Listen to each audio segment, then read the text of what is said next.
안녕하세요. 오늘도 하나님의 말씀 앞으로 나오신 성도님들을 예수님의 이름으로 환영합니다. 오늘 함께 보실 말씀은 마가복음 4장 35절에서 41절까지의 말씀입니다. 제가 봉독해 드리겠습니다. 그날 저물 때에 제자들에게 이르시되 우리가 저편으로 건너가자 하시니 그들이 무리를 떠나 예수를 배에 계신 그대로 모시고 가매 다른 배들도 함께 하더니 큰 광풍이 일어나며 물결이 배에 부딪혀 들어와 배에 가득하게 되었더라. 예수께서는 고물에서 베개를 베고 주무시더니 제자들이 깨우며 이르되 선생님이여 우리가 죽게 된 것을 돌보지 아니하시나이까 하니 예수께서 깨어 바람을 꾸짖으시며 바다더러 이르시되 잠잠하라 고요하라 하시니 바람이 그치고 아주 잔잔하여지더라. 이에 제자들에게 이르시되 어찌하여 이렇게 무서워하느냐 너희가 어찌 믿음이 없느냐 하시니 그들이 심히 두려워하여 서로 말하되 그가 누구이기에 바람과 바다도 순종하는가 하였더라. 아멘. 네, 이렇게 너무도 오랜만에 성도님들과 말씀을 나눌 수 있게 되어서 참으로 기쁜데요. 저는 지난 6월 말부터 8월 초까지 미국에 여름 인턴 봉사로 6주 정도를 다녀오게 됐습니다. 이번 인턴 봉사활동을 통해서 아주 값진 경험을 하고 왔는데요. 무엇보다 성도님들의 기도로 무사히 모든 일정을 마칠 수 있었음에 감사 인사를 드립니다. 미국 땅에서도 하나님께서는 동일하게 좋으신 분이셨고 놀라운 일들을 그 땅에도 행하고 계심을 제 눈으로 직접 보고 경험할 수 있었는데요. 마침 오늘 본문 말씀을 준비하면서 하나님께서는 다시 한번 그분의 사랑을 확인시켜 주시는 은혜를 주셨고 그 은혜를 오늘 성도님들과 함께 나누기를 원합니다. 그럴 때 성도님들의 삶 속에도 그 크신 사랑과 은혜가 넘치기를 축복합니다. 오늘 본문 말씀은 많은 사람들이 잘 알고 있는 말씀이죠. 예수님께서 바람과 바다를 말씀으로 잠잠하게 하신 사건입니다. 이 사건이 있기 전 상황을 잠시 되돌아보면 예수님께서는 사장 전체를 통해서 보면 알 수 있듯이 무리들을 계속해서 가르치신 것을 알 수가 있는데요. 그리고 날이 저물 때쯤 가르치시기를 마치시고 배를 타고 바다 건너편으로 제자들과 이동을 하셨습니다. 본문 38절을 보면 예수님께서는 고물에서 주시고 계셨습니다. 여기서 고물은 배 뒤편, 선미라고도 하는데요. 이곳에서 베개를 베고 주무시고 계셨던 것이지요. 근데 그때 아주 큰 광풍이 일어났습니다. 본문 37절입니다. 큰 광풍이 일어나며 물결이 배에 부딪혀 들어와 배에 가득하게 되었더라. 당시 상황을 한번 생각해 보면 좋을 것 같습니다. 이들이 타고 있던 배는 분명 그리 큰 배는 아니었을 것입니다. 배를 타보셨다면 아시겠지만 엄청 큰 배가 아닌 이상 물결이 조금만 세게 쳐도 배는 크게 흔들리게 됩니다. 하지만 예수님과 제자들이 타고 있던 배는 크기도 작았을 뿐더러 아주 큰 광풍이 일어나 물이 배에 가득 차게 되었다고 합니다. 지금 이 배는 아수라장이 되고 사람들은 아마 혼비백산을 했을 것입니다. 당연히 인간이라면 이런 상황에서 두려울 수밖에 없겠죠. 어느 누가 침착하게 가만히 앉아서 바람이 그칠 때까지 기다릴 수 있겠습니까? 아마 저였어도 난리가 났을 것입니다. 성도님들께서는 오늘 본문을 아마 전에도 읽어보셨을 텐데 읽으실 때면 어떠한 생각이 들으셨었나요? 이 말씀을 상고하며 들었던 생각은 성경이 우리들의 이야기를 해주고 있다는 것입니다. 놀랍고도 참으로 감사한 부분은 바로 당시의 상황들이 그때에만 머물러 있는 것이 아닌 현재 우리 삶에도 동일하게 일어나고 있다는 것입니다. 그럼 당시의 상황과 현재를 살아가고 있는 우리의 삶, 그 속 어떤 부분들이 같은지 그리고 이 사건을 통해서 배울 점을 무엇인지 한번 같이 보시겠습니다. 첫 번째로 광풍이 일렁이는 삶입니다. 성도님들께서는 이런 경험을 하신 적 있으십니까? 예배 후나 수련회 같은 행사에서 우리는 하나님의 은혜를 누리게 되고 감사하는 마음으로 집으로 향하거나 다시 일상으로 돌아가게 됩니다.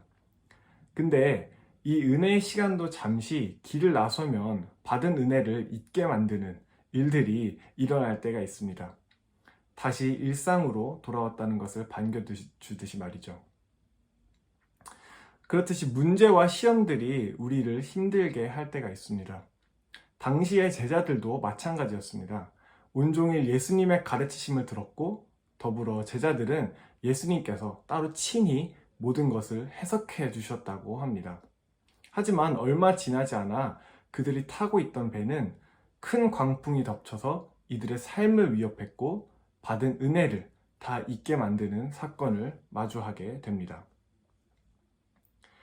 여기서 잠시 제가 경험했던 일들을 나누고자 하는데요.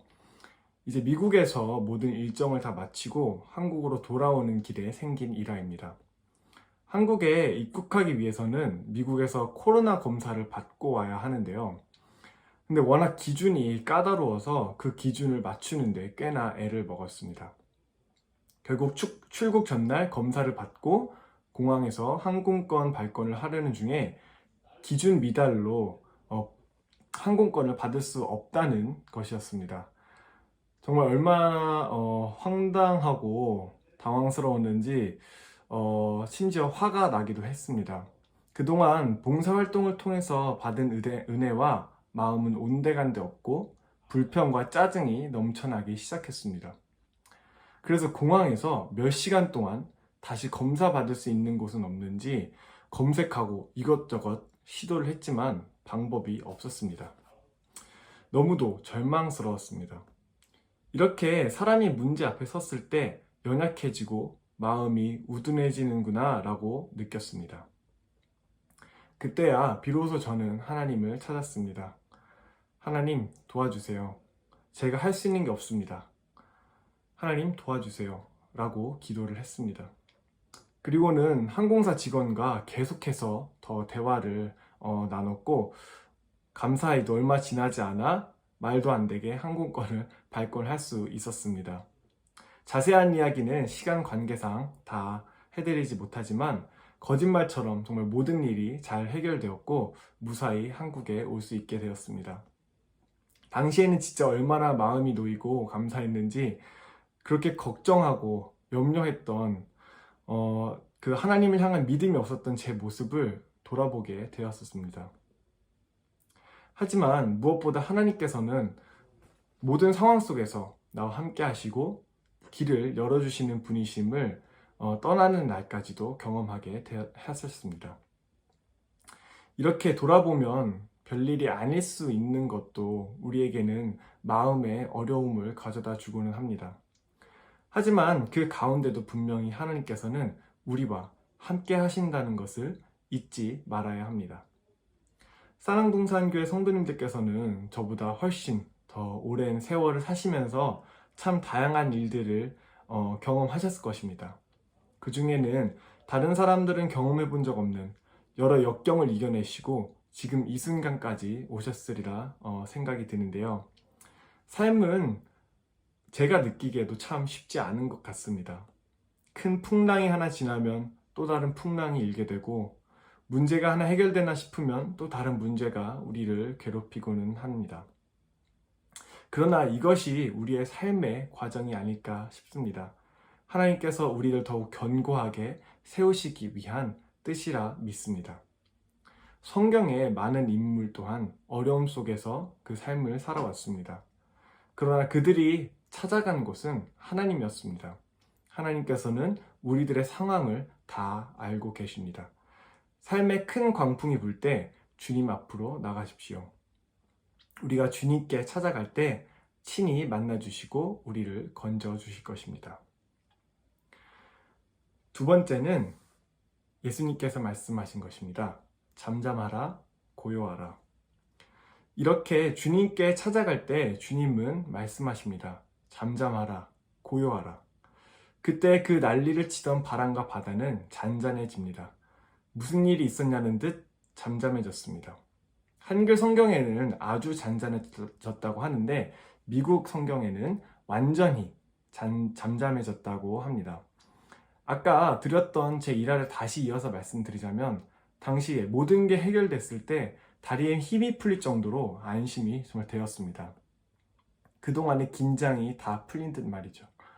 아무렴 하나님께서 책임져 주시지 않을까 그렇게 걱정하고 염려하던 제 모습이 하나님 앞에 참으로 부끄러웠지만 감사한 마음이 무엇보다 더욱 컸습니다. 예수님께서는 말씀만으로 그 모든 상황을 정리시키셨습니다. 그리고 바다와 바람에게 말씀하신 것처럼 주님은 우리에게도 말씀하고 계십니다. 잠잠하라, 고요하라. 살다 보면 아무리 노력해도 내 힘으로 되지 않는 것들이 있습니다. 당연히 우리에게 놓여진 문제를 해결하기 위해 노력해야 합니다. 주님께서 알아서 해주시겠지 생각하며 아무 일도 하지 않는 것은 옳은 방법이 아니겠죠.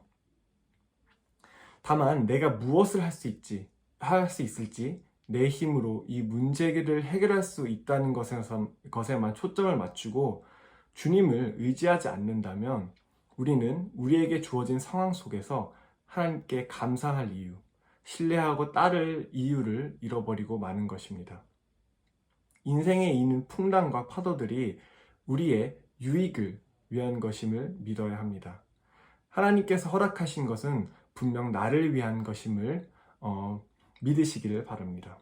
그리고 그 상황을 통해서 다시 한번 하나님께서 나와 함께하고 계심을 확인할 수 있는 계기가 되시기를 바랍니다. 그리고 제자들이 그랬던 것처럼 주님을 찾아가십시오. 제자들은 자신들 앞에 놓인 것을 보고는 예수님께 가 이렇게 말했습니다. 선생님이여, 우리가 죽게 된 것을 돌보지 아니하시나이까? 아마 이들이 진심으로 예수님께서 그들을 얼마나 아끼고 사랑하시는지 알았다면 이런 걱정은 하지 않았겠죠. 그러나 이건 우리도 마찬가지 아닐까요? 분명 하나님께서 나를 사랑하시고 나를 아끼신다는 것을 알면서도 그 사실을 마음으로 온전히 누리지 못하니 걱정하고 염려하는 것이 아닐까요? 결국 제자들은 주님을 찾아가 깨웠고 주님의 도우심을 구했습니다. 상황이 잠잠해지고 나서 제자들은 아마도 그렇게 호들갑을 떨었던 것이 민망했을 것입니다. 가장 바람직한 모습은 믿음으로 담대하게 문제들을 마주하는 것이겠죠. 하지만 그것이 어렵다면 하나님을 찾으십시오. 하나님 앞에 기도로 나아가십시오. 내 앞에 놓인 모든 일들을 주님께 가지고 나아갈 때 수많은 잡음과 어지러움들이 나를 덮칠 때 주님께로 나아가시길 바랍니다. 그때 주님께서는 우리에게 말씀하십니다. 잠잠하라, 고요하라. 내가 너를 지켜주겠다. 내가 너와 함께 하겠다. 라고 말이죠. 주님께서 우리를 만나주시고 하늘의 평안을 허락하실 것입니다. 그리고 마지막으로 이러한 상황 가운데서 우리의 삶 속에서 하나님께서는 우리에게 요하시는 것이 있습니다. 바로 순종하는 것입니다. 본문 39절 읽어드리겠습니다. 예수께서 깨어 바람을 꾸짖으시며 바다더러 이르시되 잠잠하라 고요하라 하시니 바람이 그치고 아주 잔잔하여지더라. 이 말씀을 계속해서 읽어보니 이런 생각이 들었습니다. 아니, 바람과 바다도 순종하는데 우리는 왜 그렇게 하나님의 말씀을 들으려 하지 않고 순종하려 하지 않을까? 그렇게 생각하지 않으십니까? 이상하리만큼 하나님의 말씀에 순종하는 것이 어렵다고 느끼지 않으시나요? 나보다 나를 더 잘 아시는 분께서 나를 위해 하시는 말씀을 우리는 이것저것 계산하면서 하나님과 밀당을 하고 있지는 않습니까? 하지만 이러한 우리의 모습을 아심에도 불구하고 주님께서는 강압적으로 우리에게 믿으라고 하지 않으십니다. 한 대상에 대한 믿음을 갖는 것과 갖지 않는 것은 온전히 우리에게, 나에게 달려 있습니다. 한 예시로 부자 청년과 삭개오의 이야기를 해드릴 텐데요.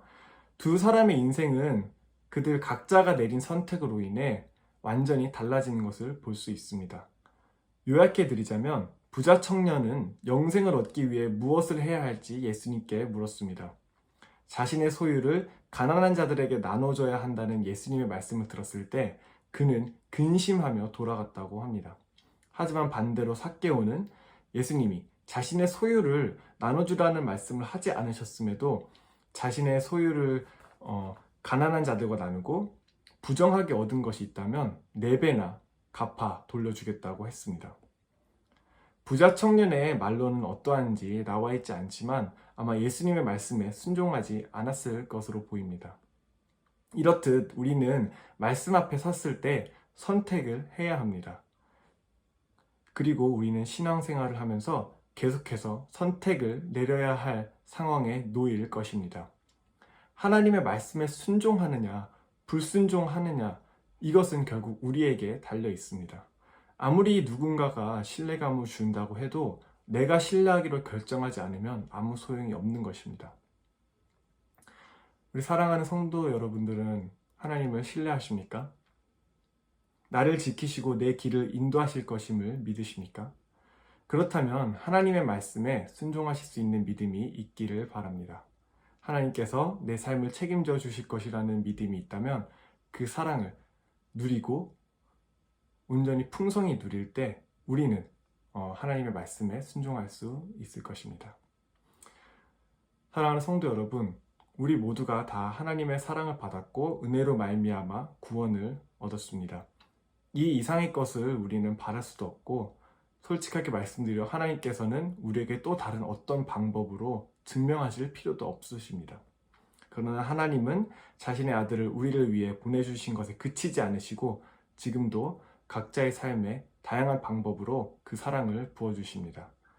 내가 너와 함께하고 있다는 것을 느끼게 하십니다. 이 사실을 누가 말해주지 않아도 다 경험하고 계실 것이라 믿습니다.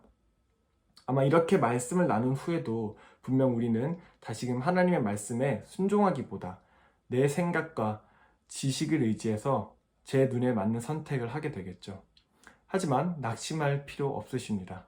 무조건 순종하십시오라고 저 또한 성도님들께 말씀드릴 수 없습니다. 하지만 하나님의 사랑을 더욱 풍성하게 삶 속에서 누릴 때 비로소 하나님의 뜻에 따르는 삶을 살 수 있을 것입니다. 매일같이 거친 파도가 우리를 두렵게 만들지는 않을 것입니다. 잠잠할 때도 분명 있을 것입니다. 하지만 살다 보면 광풍이, 풍랑이 우리 삶을 덮칠 때가 있기 마련이죠. 그러나 담대하십시오. 하나님께서 우리와 함께 하십니다. 그리고 그런 혼란 속에서 주님께서는 우리에게 잠잠하라고, 고요하라고 말씀하십니다. 다른 수많은 음성들과 잡음들 속에서 주님의 음성에 귀를 기울이시기 바랍니다. 양이 양의 목자의 음성에 의지해서 살아가는 것처럼 하나님의 음성을 듣고 순종하며 쉴만한 물가와 푸른 초장으로의 인도하심을 받으며 살아가시는 사랑동산교회 성도님들이 되시기를 간절히 축복합니다. 감사합니다.